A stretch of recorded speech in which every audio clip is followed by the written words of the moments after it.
Раскопани, недоправени улици, колони возила и гужва во центарот на Скопје.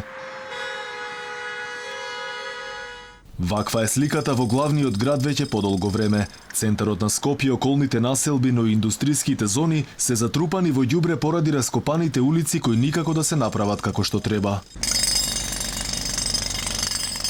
Раскопани улици се копа и каде што треба и каде што не треба, се жалат граѓаните. Меѓутоа се жалат и дека не може да стигнат до саканата дестинација поради огромните колони, големата гужва и буквално хаосот кој се создава изминатиот период во главниот град.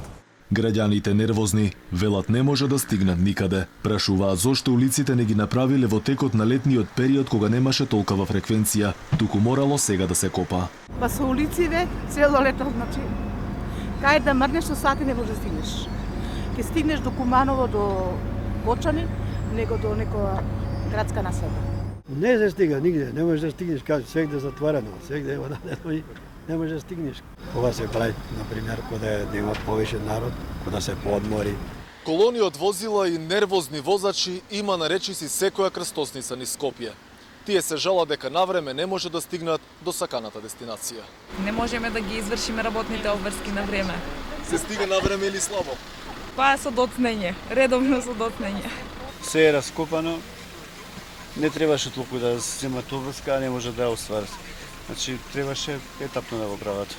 Алфа го праша градоначалникот на Скопје зошто се копаат улиците кога е најголемиот шпиц и зошто тоа не го права за викендите, па првиот човек на Скопје наместо конкретен одговор е напад на Алфа дека сме поставувале незгодни прашања. Дефинитивно не можам со тебе Алфа да се сложам никако околу ништо, за среќа. И ние сериозно, квалитетно, поинаку размислуваме, пак повторно за среќа, затоа што кога ќе ми поставите прашање кое што во себе има тенденција дека постои незадоволство, а не е така, едноставно како да ви одговорам. Зошто летово не се прави кога беше гужвата помала? Затоа што тогаш ќе ми викавте дека ги подкупувам гласачите. Може би сега се спремате за локални избори? Јас сум спремен, жал ми е што политичката структура како што уредничка политика имате, нема одговор на овие градски политики. Во меѓувреме копањето и натаму продолжува. Веќе од утре ќе се раскопуваат и улици во Капиштец.